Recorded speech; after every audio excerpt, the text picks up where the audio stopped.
Hello, everybody. Welcome to the Thriving Adoptees podcast. Another episode. Here we are, and we're joined by not one but two guests today. And you're in for a real treat. I always say that, and you know what? I say that because I know these people, and they are a treat. So I was brought up very honest, right? It sometimes gets me into trouble, but welcome to the show, Billy and Shelbi. Thank you. Hello, Simon. How are you? Hello, everyone. Yeah. Yes. Thank you so much for having us, Simon. Yeah. So Billy and Shelbi are a dynamic duo. Shelbi is you've got, how many kids you got? How many adopted kids you got, Shelbi? I have three daughters that came to us through adoption. I have a set of twins, and I have a 21-year-old as well. Okay. Three girls, yes. Just 1, 2 teenagers. Yeah, okay. Handful stuff, I guess. Good Lord, yes. Yeah. And Shelbi also does a lot of work in adoption, in the adoption space too. So if I can remember rightly since we last spoke, one of the things that you do is you're like the one that never gives up, helping people find their roots and tracing their story, right? Absolutely, yes. I have a foundation called the GRAITH Foundation, and through GRAITH Foundation, we assist adoptees in locating their biological families. But we also help those who haven't been adopted identify their roots and who they come from, and explore their ancestry, because we believe everyone deserves to know who they come from. Yeah. And so our primary practice is adult adoptees. It's close to my heart, and we started 20 years ago, and we have about almost 1,650 cases under our belt. Yeah, fantastic.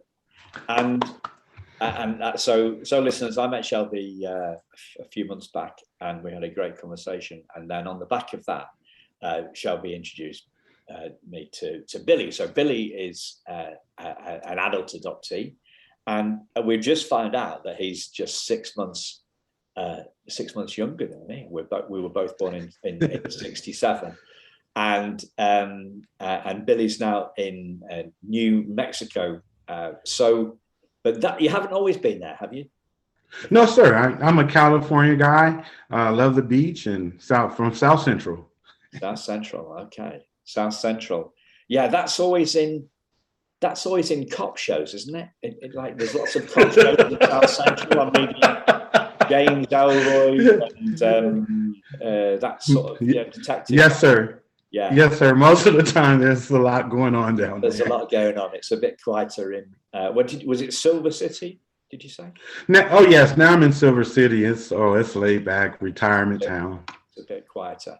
Yeah. And yes, so you found Shelbi. Why was it that you went looking for who? How did you get introduced by Shelbi? What was the background? Well, what happened was for years I've been wanting to know my story and know where I came from, how I came about, because there were so many questions.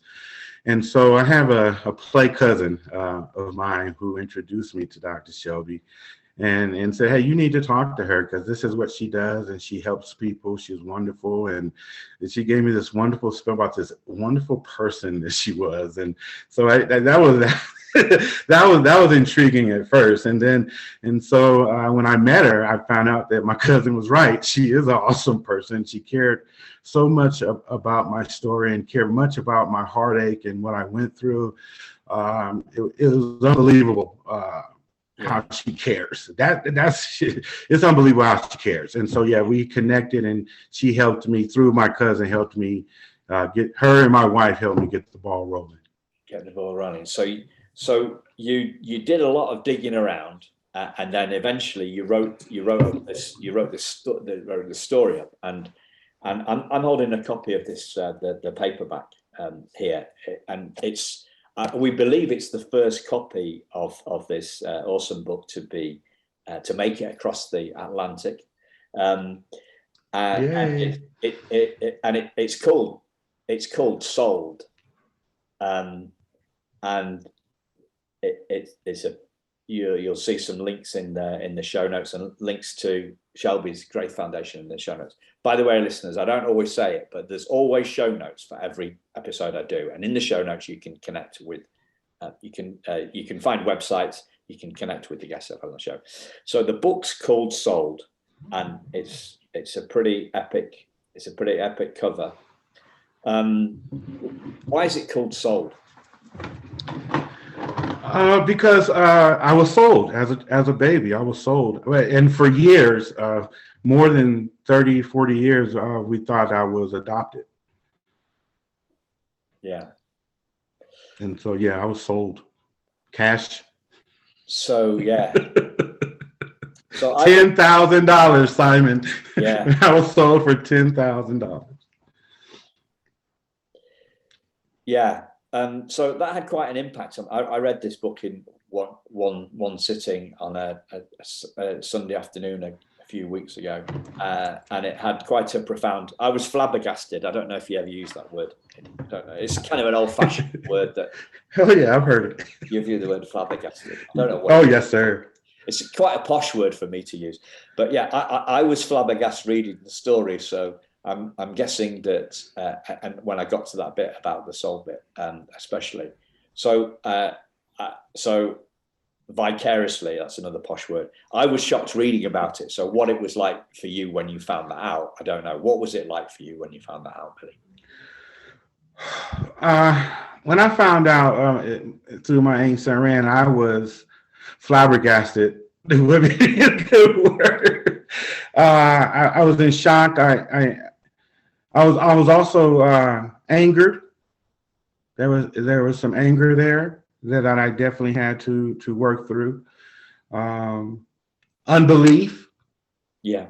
That this is even happening to me, and that's not what I was told. It you know, when you've lived your life for so many years thinking one thing, and then you realize at some point 20, 30, 40 years later that whole thing was a lie, it hurts, you know, and you have to get through that. And so it hurt. It really did, because everybody was telling me, oh, you were adopted. Your mother loved you. She cared so much about you. She adopted you. And, you have this paperwork, and she claimed you, and all this people were telling me to encourage me through the years to keep me going. Because I'm asking, where's my mom? Where's my dad? I'm asking these questions. They say, oh, don't worry, because you have a mom and dad who adopted you, and they kept pushing that. Oh, she's adopted you. And so then when we get to the point where, no, you weren't adopted, you were bought and sold. Yes, sir. So for me, the thing that came to my mind was, it's like having the rug pulled out from underneath your feet, right? Yes, sir. Very good. Very good. And like, kind of like your whole sense of self and identity is like, it's all up in the air, right? Yeah, it's all up in the air now, because I don't know who I am. I don't know who I am. Well, I think the other thing, Billy, that you always expressed was not just the not knowing or being lied to, essentially, about the difference between adoption and being sold. But then when we discovered who your biological mother was, to really get confirmation that's exactly what happened. Before, yes. It was just it was like a salacious story, but then to actually realize that, no, she absolutely sold you, because it was so unbelievable. It sounded like a fairy tale. It sounded like something that, mm-hmm. That would be written, a fiction. And to get that confirmation from the horse's mouth that, no, this is what happened.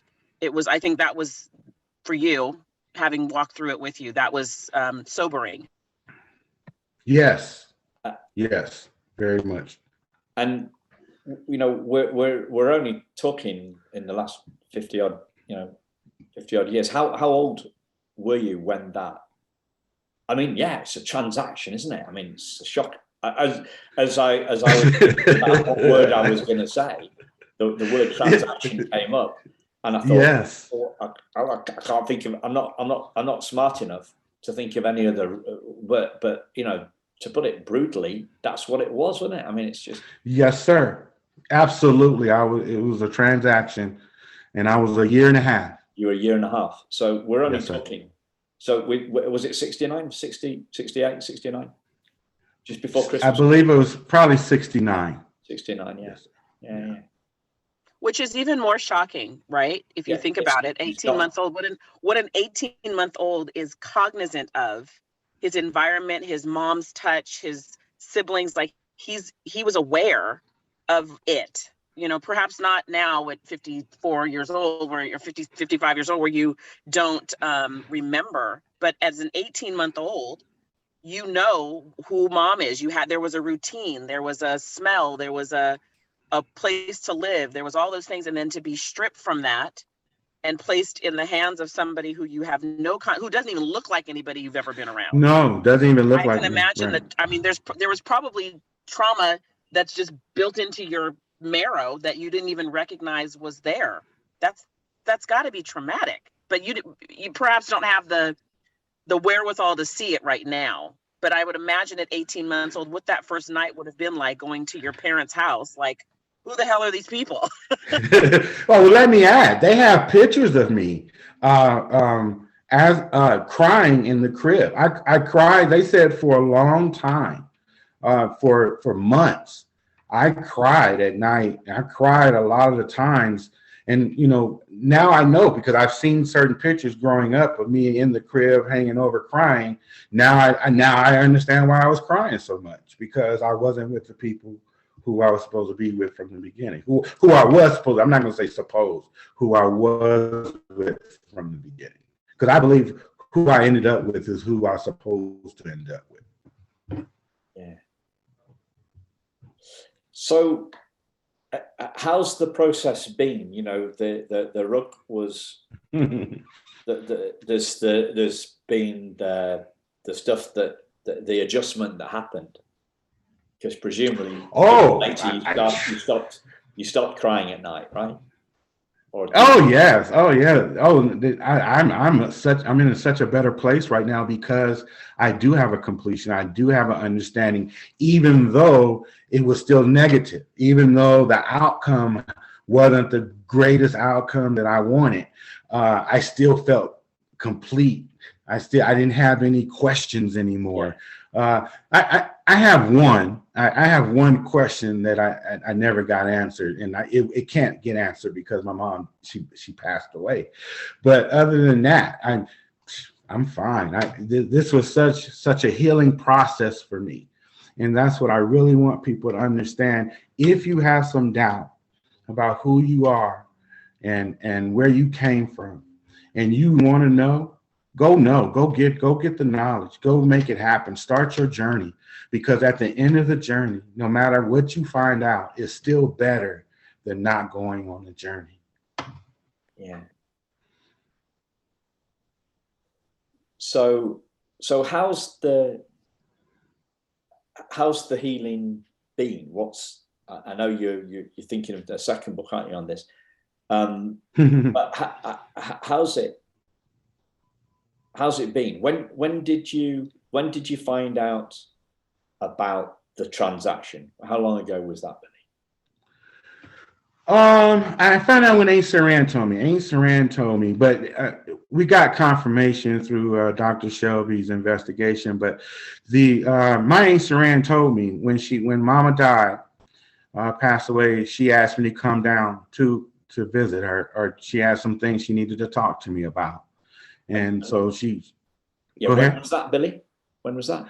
Must have been about 30 something. It was when Mom passed. It was only a year or so after my mom had passed away. Yeah. So in my 30s is when I found out that I wasn't adopted and I was sold. Because when we went through the paperwork after Mom passed, there was no adoption paperwork. Only a letter with Aunt Saran's phone number on it. And I had a birth certificate with a name on it that I didn't know. That's my legal name that they say I have to go by, but I don't go by it. I still go by Billy. So what? So there's just a bit of lightness in here, right? A little bit of lightness in this tricky stuff. in the Yorkshire where I live, right? The Yorkshire kind of, they have a special way of speaking, like almost like an idiom or whatever.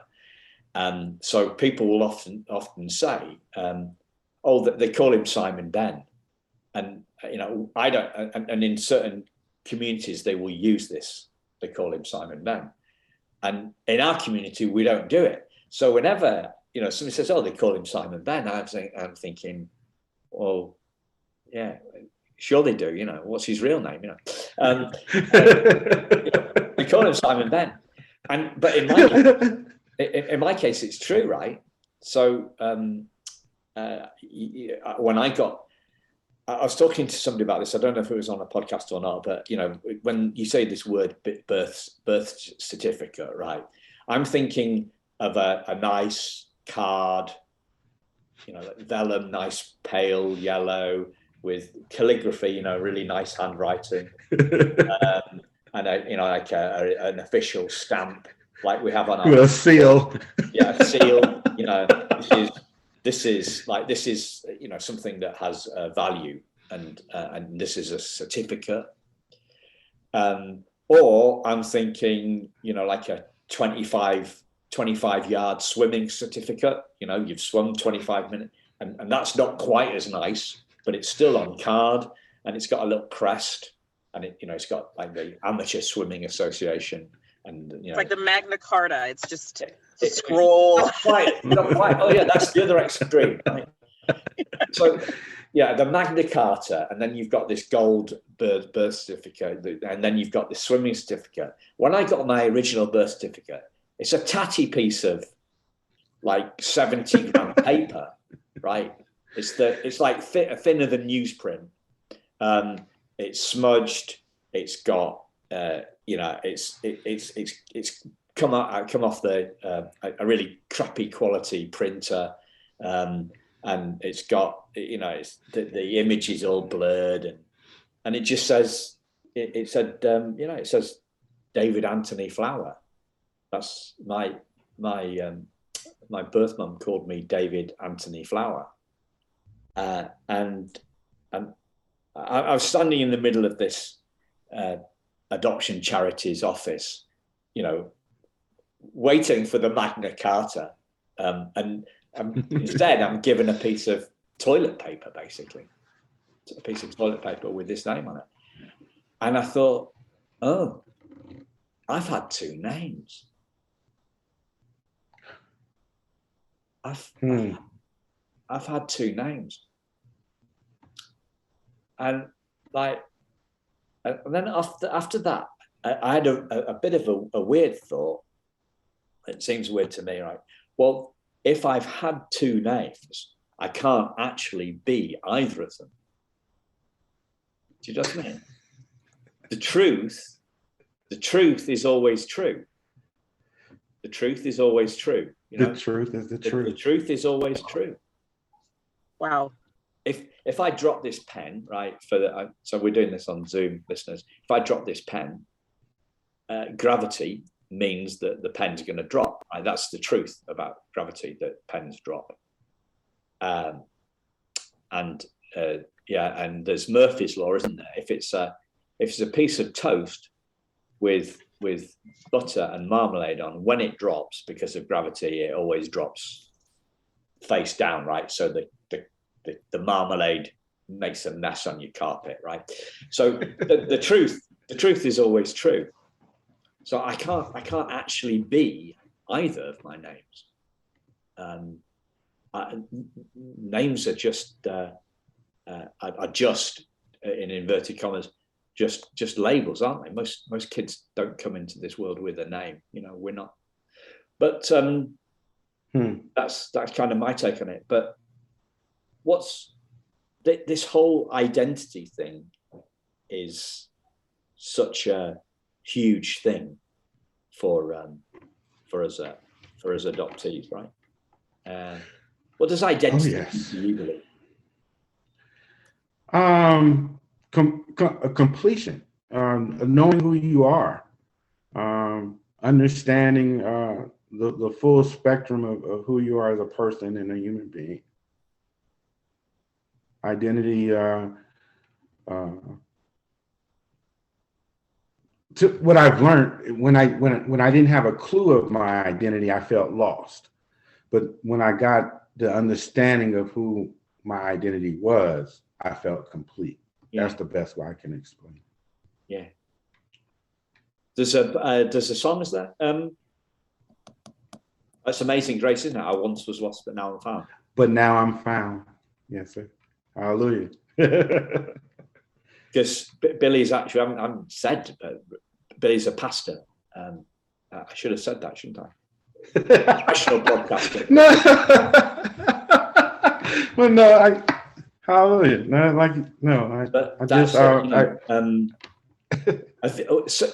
can one of one of you guys know the story behind that song? Wasn't it a slave, a guy who had an epiphany, somebody that was involved in the slave trade and had an epiphany, and isn't it about that or something? Maybe I'm wrong. No, to be honest with you, I studied it in school 30 years ago, but I cannot remember right now the point of where he came from. Do you know Dr. Shelbi? Do you remember?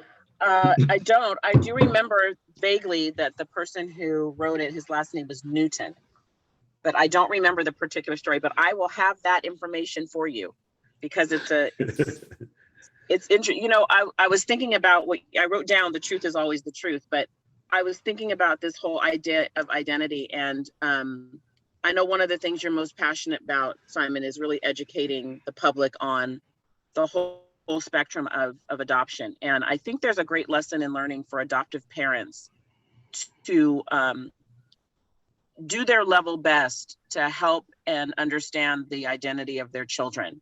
I think there's this notion that there's some threat to their parenting or their existence if they expose their children to the truth of who they are. But I think even in Billy's situation, there was information that they could have shared that they didn't, his adoptive parents didn't share. And his identity, I know you're going to get into, and his identity was far beyond just being adopted or sold. It really is more of a kind of to the core of who he is as a human being and how he's perceived in the world. But I think adoptive parents should take heed to listening to this particular podcast, because we are, you know, it's a safe place, one, but two, it's also really important that they understand that knowing the child's identity is a core foundational piece of who they are as human beings and how they'll operate in the world. Yeah. And the searching for the truth drives us nuts. Drives us crazy. Thank you. Oh, thank you. Oh my Lord. And if your adoptive parents know it, say it, right? You're not less than a parent. You're still their parent. But you got to realize that when you get into this, when we get into this adoptive world, like, we sign up for it. We know what we're getting into, right? As adoptive parents, we get it. We know what we are doing. And you can't pretend it doesn't exist. You can't pretend it doesn't exist. It exists. And if you really want to parent your children to their fullness, to the full completeness of who they are supposed to be in the world and be good citizens, you've got to give them the benefit of biology, at least the basic knowledge of their biology. You may not know everything, but what you do know, you have to share. If not, Billy said it earlier, everything's a lie. And I would say that, like, I came from a closed adoption, right? So my parents didn't know anything. They briefly met my biological mother, Pat. They briefly met her, and I said this yesterday, I don't know whether that was a podcast or just a conversation. Apparently, my dad told me a few years ago, my dad passed 5 years ago, but he told me a few, I don't know, 8 years ago or something, that my bio mum looks a bit like a lot like my mum. So that was an interesting one. But where was I going? Yeah, they didn't know a lot about her. So, you know, like, don't make it up, and don't be afraid to say that you don't know.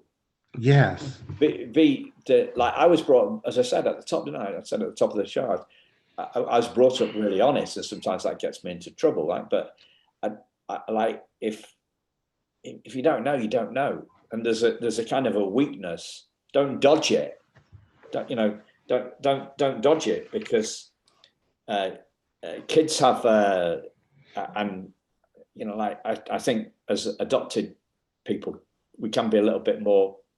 Well, I don't know what it's like being anybody else, but I feel like I'm quite sensitive, and part of my sensitive thing is a radar. Doesn't always work, because I'm not as cynical as other people, so I fall for lies, right? But when it comes to this important stuff, we just got to tell the truth, and if we don't know, we don't know. And if we don't know, then let's try and find out, right? I know what that sounded a bit. That all sounded a bit vague compared to Shelbi's precision. She's a lot brighter lady than me. No, but that's so true, because for so many years, Mama Carrie kept lying to me, and if she'd have just told me the truth, I'd have respected it a whole lot more, and I probably would have gravitated more towards her instead of blaming her. Yeah. See, I grew up blaming her because of the lie. If she'd have told me the truth, I probably would have embraced her, and it would have been a special thing, because I know what you did for me. Yeah. And it stops shocks. Like, who likes shocks? Who likes shock? You told it was shock.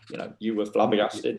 The rug was pulled underneath you. It was shock. Yes, sir. We don't like shock. Yes, we don't like shock. No. And we don't think well of people that have lied to us. We don't, to put it nicely.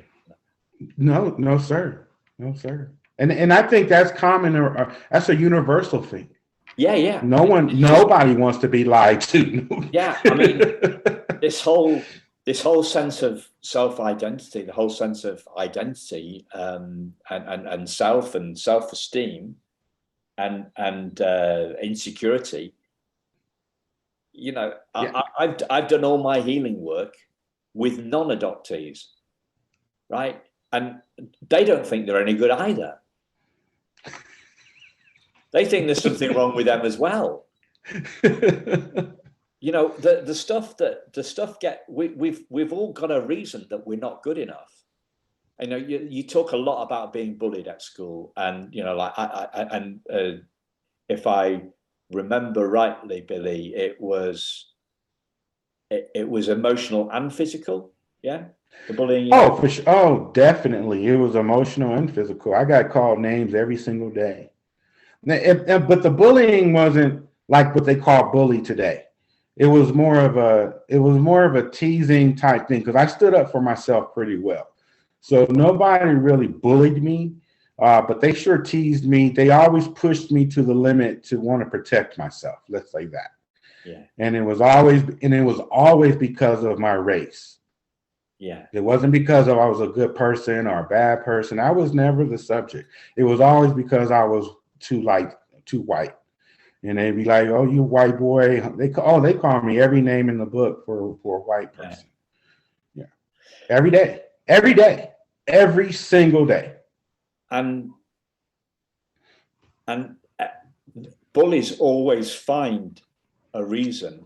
They've always got some surreptitious. Well, not. They've always got some reason for bullying us, and it's always to do with something. It's always to do with us being different.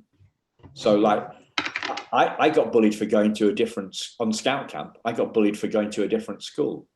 I got bullied. This will make you laugh. This is a bit of levity again. I'd like to bring you a bit of levity if we can. I didn't drink tea. What sort of a 10-year-old English drink? Yeah, I love it. I drink tea now. Not because of peer pressure, but they bullied me. I got bullied for that. So they always make it about us. They make it about us. They find out, they spot something that's different about us, and they go to town And as kids, we're little, our brains are like sponges, and we take it in. And yes, and being bullied, and the reason that we're bullied becomes for everybody, I think, that is bullied. One of the first, one of the first occasions on which they begin, in which they begin to suspect that they're not good enough, that we're not good enough. We've all got a reason that we're not good enough. So adoptees don't have the monopoly on this stuff, right? Right. It's a human thing. It's not an adoption thing. But what we have is, like we've got, like, I speak for myself, right? So the reason I've got the story in my head for 2 very, very short, ultra short periods of time. My life was a cakewalk compared to yours, Billy. I had the story in my head was, she didn't love me enough to keep me. Mm-hmm. She didn't love me enough to keep me. No, that was one of my thoughts as well. Oh, for sure. So we've got, I have got, adoptees have got, we have incontrovertible evidence. If we were in front of a law court, we've got that evidence. And how can a mother do this, right? And it just and that belief is there floating around. But just because we believe it, it doesn't mean it's true. That's right. Absolutely the case. 1,600 cases, and I've never had a mom, never, ever, a birth mother say, I didn't want my kid because I couldn't stand him, or I hated him, or I didn't love her.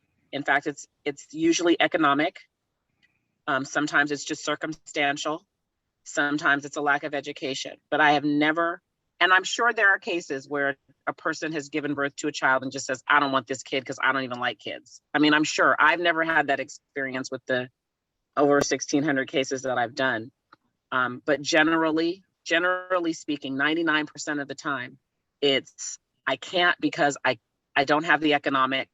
My circumstances are such that I can't care for my son or my daughter. It is never an easy decision for birth mothers.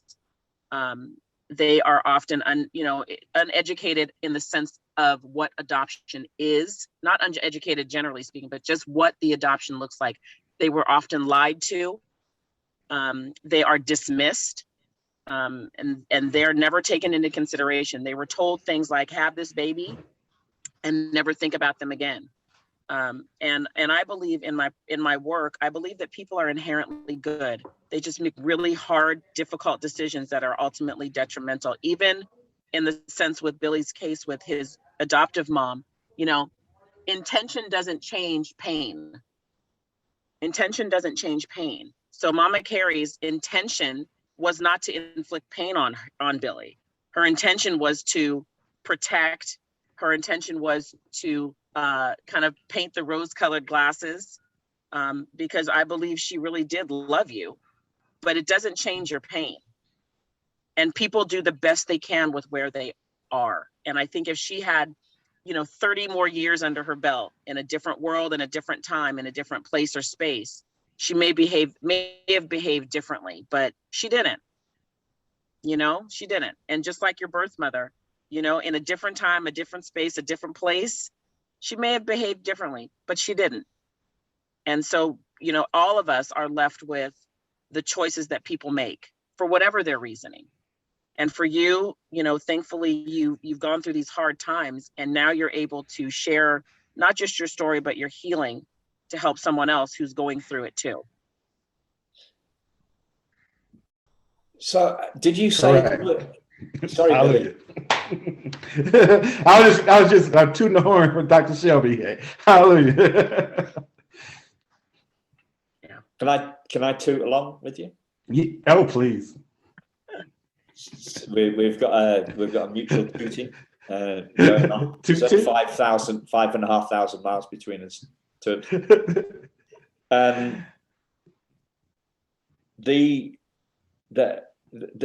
This perspective shift is, for me, is everything. For me, healing is a series of perspective shifts, and it is something that happens in our bones, right? So the best thing that the best metaphor that I've heard on this is from a guy, another California guy, called Michael Neal. He talks about the difference between saying a joke's funny, thinking a joke's funny, which is probably both the same thing, right? And laughing. So there's a kind of a logic, people say, healing. It's not something that happens in the head. It's not even something that happens in the heart. It's something that happens in our bones. So we're not talking about an abstract theory. We're talking about a kind of a embodied experience in our bones of wholeness. And for me, I'm not a religious guy, right? But it is more of a religious thing. It's a spiritual thing. Spiritual, yes, sir. It's an essential thing. It is not fundamentally nothing, in my view. It is not a psychological thing. It's not something that happens in our head. It's not a nice idea. It's a full-on Charlton Heston epiphany in our bones. We might not share it like Charlton Heston, right? But it's like holy mother of God stuff. That's what, a series of perspective changes. Like, so when I read the letter from my birth mother talking about the teddy bear that she wanted to buy me, but she couldn't get to the shops in time for traffic reasons, right? The traffic was bad. She couldn't. She wanted to buy me a teddy bear. She couldn't get to the store to buy me a teddy bear because the traffic was bad on the way to the agency, the council, the adoption organization, to take me to and that's what the letter explained, that, and said to the adoption woman, thank you for your help on Saturday, thank you for your help on Friday, right? That's the day that this lady facilitated my removal from my birth mother's life and my insertion into my parents' life, right? And so as I was reading this letter, the desperation, the feeling, you said, Shelbi, the feeling that she'd been dismissed. I didn't really get that. I definitely knew that she hadn't been lied to. And maybe a little bit of dismissed. There was a power. It was clear from the way that she wrote the letter, there was a power thing going on. So, and she was beseeching this woman to write to my parents and ask them if she could, if they would receive a teddy bear if she bought it. Does that all make sense? Yeah, it does. It makes sense logically, but I tell you what, this isn't a logical thing. This isn't a psychological thing. I was just making sure that I was actually telling the story right, because I'm obviously a bit emotional about it. But the tears, they just flooded down my face, because I'd had these 2 20-second bouts of my birth mother didn't love me enough to keep me. Right. And I got at a heart level that wasn't true. Not at all. Right. But then when I read the letter, I got it in my bones. And and I cried tears of relief, because, and also stupidity, basically. How stupid was I to believe that she didn't love me enough, when it's clear from this letter that she did? So that was one of the steps in my healing stuff, as the tears flooded down my face, and I realized that my belief was wrong. Right, and when it's a shift, it's something we get in our bones, and that's, for me, that's what the healing is. And healing, and I only came to this. I think you used the word. Did you use the word whole, Billy, earlier on? Yes, I did. Okay. I've been like looking at this adoption stuff for so long. On Monday morning, right? So I'm recording this on Wednesday. So like 48 hours ago, the word came into my head: whole. Mm-hmm. That's what we are. Yes. At the end of the healing process, we are whole. Correct. Yes, sir. So when did you get that, Billy? When did you get? I'm curious. I mean, listen, I know your story. But when did you get that moment that Simon is talking about with the letter with his mom? Like, when did that happen for you? Well, my experience was a little different because I didn't get a letter from my mom. Even on top of that, she had an opportunity to meet me after the process. After we found her, she had an opportunity to meet me and to talk to me, and she refused. So I didn't get that healing opportunity that Simon did with my mom. I had to deal with that healing in a whole different manner, because she rejected me again in my 40s, or I think I was 49 or 50, somewhere in there. So not only did she sell me as a baby after 18 months, she also refused to even meet with me after I found her. So the belief, what I felt, that she didn't love me, continued on. I never got an opportunity to say, "Oh no, she didn't feel that way. She must have really loved me because I have this letter." No, I got another rejection. I got another door slammed in my face. And so that healing, I had to deal with that healing from a whole nother angle. And I dealt with it in the way that God had provided a family for me to get me to where I was. And I was in a pretty good place. And so I became grateful for what Mama Carrie and the people that God had put in my life had done for me. And that's where my healing came from. I started to look back and think back of all the wonderful things and all the wonderful people that did and helped me along in my life. Instead of this rejection, I thought of all the other people who put forth an effort to love me and to reach out to me and care for me. And I latched onto that. And that was my healing. You know, I think too that, like, in just listening to both of you, and Simon, we've talked about this before, and Billy, I think we've talked about it too, that shame is a really powerful drug. Oh, you know, yes. shame is right above death.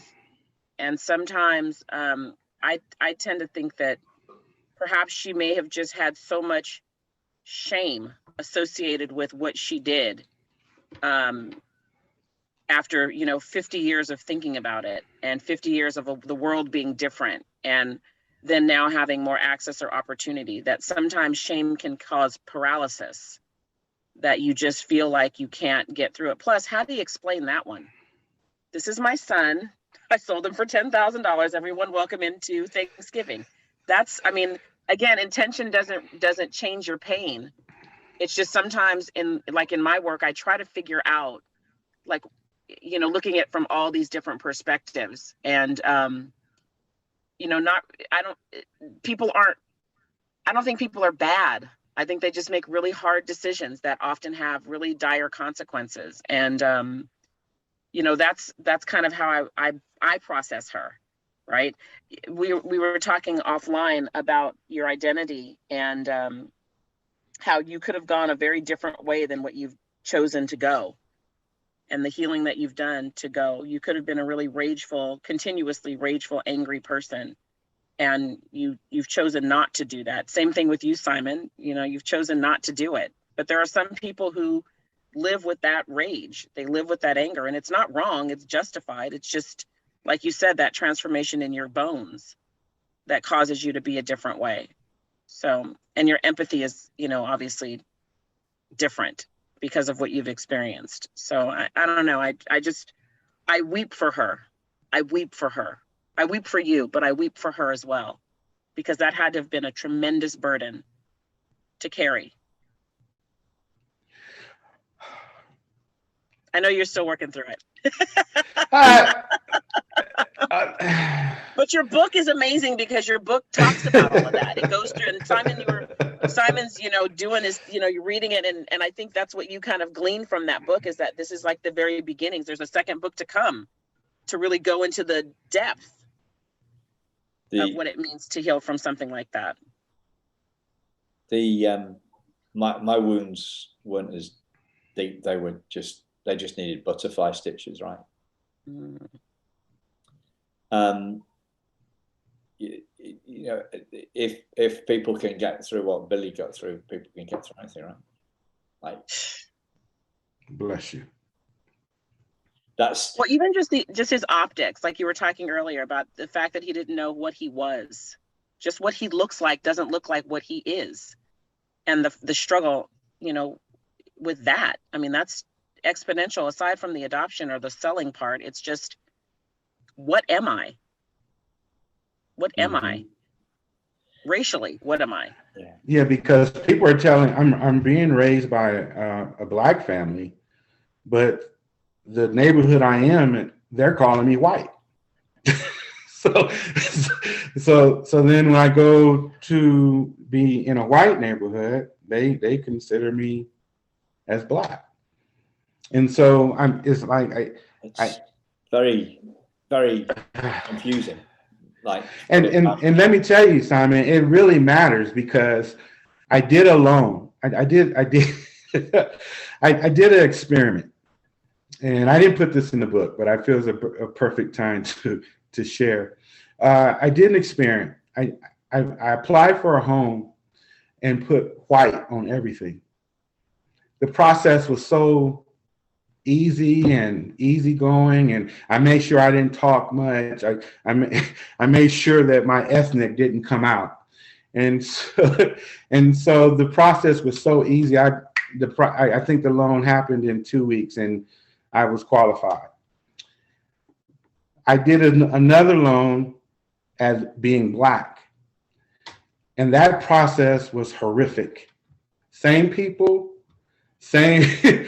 Just a different area, and I was treated totally different. And I didn't get the loan. I had better qualifications the second time applying as a Black man, and still did not get the loan than I did. I had a lower credit score when I got the loan as a white man. I had less income coming in when I got the loan as a white man. But when I put Black on there, I had more money as income. I had a better credit score, and I got denied. I just want to share what I had to go through being both Black and white, or either or. I'm laughing, but I'm crying inside. I want to take you back to the rejection thing, because I really don't know how you cope with that. Like, because I was sat in a therapist's chair, right? And the idea came into my head about my birth mother being outside of the, so this is about 6 years ago, outside the door, right, of the therapist's office. That something that she said, that came to my head, right? And I imagined myself opening that door and my birth mother rejecting me again. And I have to say, it was up the the fear, which turned very quickly to anger,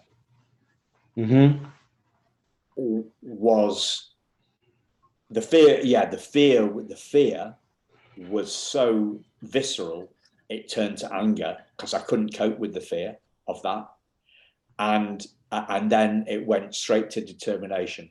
Now I know you're in the military, weren't you? Yes, sir. Army. So I've mentioned this story a bit. So apologies, listeners, but it's just a great thing. Like, so apparently this is the Marines say, right? The Marines say that we the Marines run to the gunfire, and all the other military, they run away from it, right? So that's what they say. I don't know whether it's true or not. It's not. You weren't a Marine. Were you a Marine? Army. You're an Army, okay, right. Yes, sir. What I did in that moment, I thought my determination came out, and I felt I am not going to let this fear of rejection haunt me. That's right. And that's when I picked up the search thing again. But that's led me to the discovery about the letter. Right? But that was in my adoption file. It wasn't a letter to me. It was just a letter in the file that I got. But I hadn't got that at that point. So going back to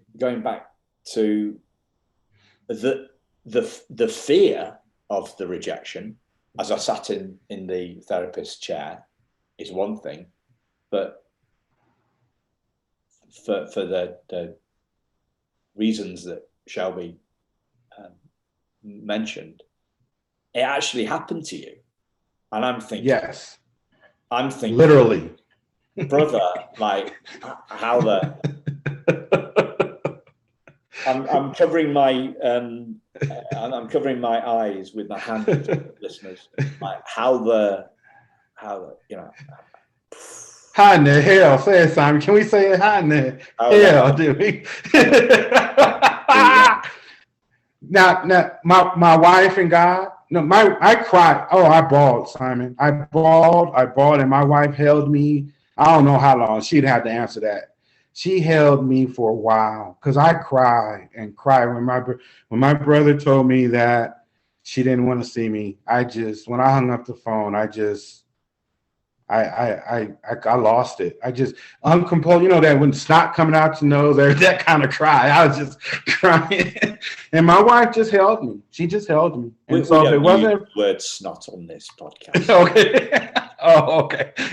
Boogers? Can I say boogers? I don't even know what they are. I was going to say it's used in the UK, but it is. But the other word that you used isn't. Yeah, you can use. So, and she just.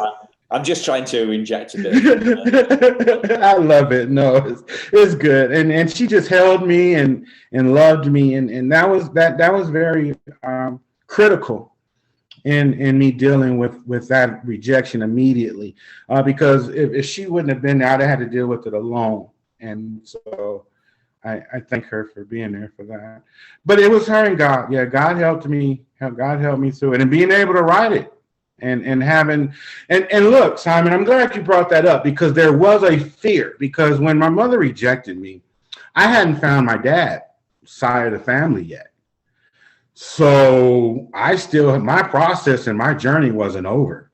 So I had to deal with that fear of rejection again from my father's side. Yes, sir. I'm not a scholar, but apparently there's a line from a Shakespeare play. I don't know what it is. Once more into the breach.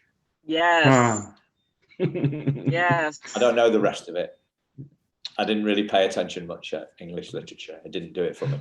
But so you risked that again. Wow. But it took time, and that's where Dr. Walker and Honey came in, my honey. If it wasn't for those two, I don't know if I would have really completed the journey But they stayed on me. Dr. You matter. Your story matters. She kept telling me these type of things. Look, are you finished yet? Have you, did you? She kept like hinting at me, and then Honey she would every now and then, are you finished with your book yet? She would gingerly touch on the subject, but they tag teamed me so well that God, I listened to God, and He said, you got to finish this. You got to go through it, because it's going to matter to those. Even with the rejection, it's going to matter. And I obeyed and finally did it. And completed it, completed the search. So I'm conscious, I'm looking at time, and thinking we're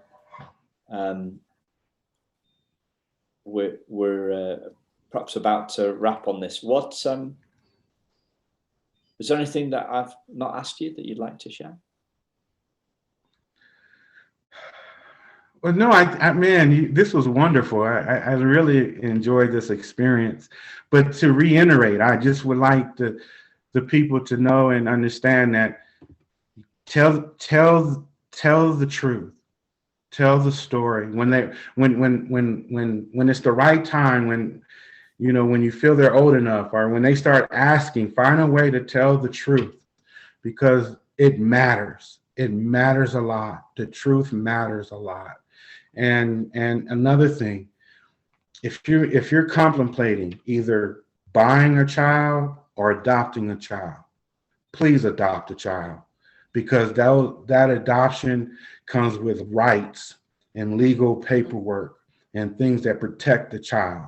In my case, I have nothing protecting me at all. And so being sold there, you have no rights. So if you're saying, hey, maybe I need to cut corners, I'm going to go ahead and buy this baby or black. No, don't do it. Get an adoption. And because that baby will have more rights later on in life, in the future. Yeah. Fantastic. And that happens even today, right? This is not just because it was the 60s. Black market babies are happening right now as we speak. It's happening. And so you're right, with when you have the opportunity to do it a legal way, then you absolutely should. But also, I think there's another part to this whole thing, and that is we have to revamp the whole adoption community, the whole process of adoption. It needs to be really looked at. And, this is a system that was designed to protect people like me, who are adoptive parents, and the people with the deep pockets. And we are just now at the precipice of understanding the gravity of and the psychological influence that adoption has on adoptees and biological parents. We are just now having these discussions. And I think we have to do a better job in the entire adoption community to really think about what the process looks like, how it is done, and what the aftermath of it is. We've got millions of adoptees out there in the world who don't know were adopted, or two, haven't been in reunion. And they are struggling. They are struggling to understand who they come from. And I think the fact that your birth certificate, Simon, was on a piece of toilet paper, and it was just, no pomp and circumstance related to it. What a great thing that you were able to receive it. But there are millions of people who do not have access to their birth certificates, who only just want to be validated that they existed at some point in the world as an infant. And for a lot of people, that's just not the case. And I think from a legislative standpoint here in the States, every jurisdiction needs to do a better job of understanding that, and legislating so that people do have their documents, or can get their documents. And then also understand that every adoption doesn't look like something that happens in a court. Sometimes it's in a Vegas hotel room with $10,000 in a purse. You know what I mean? Like, it is what it is. So I'm passionate about this work, but I'm also passionate about what you discussed today, Billy, and that is the totality of your story and your book, and telling it. But there are nuggets that need to be further explored, because there's much more to be had. And I think with everyone who experiences anything in their life that is life altering, that is it incumbent upon us to share all of it, the totality of it, and how you got through it and how you're getting through it. And things like your identity and your race, and that being called into question, and what it means to be Black, or what it means to be white, and what that even, like, what is that anyway? those are topics that I think need further explanation for a lot of people. So you guys are rocking. You guys are rock stars, both of you. Thank you, Simon. Dr. Walker. 1967 was a good year. It was good. Yes, it was. Good vintage. Good vintage. Come on. Good there are some vineyards, okay, in North Yorkshire, and I went to one, and I don't think that they've ever produced a good vintage. It's not the right climate. You know what I mean? It's not the Napa Valley. Come to California, Simon. I'll take you to Napa. It'll be great. You'll come and get some good wine. It'll be great. Drive on down. Yeah. I've been to LA when I was about 13, but we didn't do any underage drinking. You were pleased to hear. We didn't go to Napa Valley. We just did Disney and Farm and regular stuff. So, well, now you're of age, so come on down. Sorry? I said you're of age now. Come on down. Okay, coming down. Yeah, I'll bring my ID in case I get ID. You will. Even, yeah. Right. Thank you very much for listening. Thank you, Shelbi, for introducing me. And there's Shelby's sister Sherry's listening in the background, but she's been a bit shy today. So thank you, Sherry and Shelbi, and thank you, Billy. And check out the show notes. Check out Billy's book. It's there's not many books I read in one sitting. It's powerful stuff. Flabbergasting, as the word is today. Thanks a lot, listeners, and thank you for listening. A slightly different episode. I've really enjoyed doing this in a different structure today, so I hope you enjoyed it likewise, and we will speak to you again very soon. Thank you, and goodbye.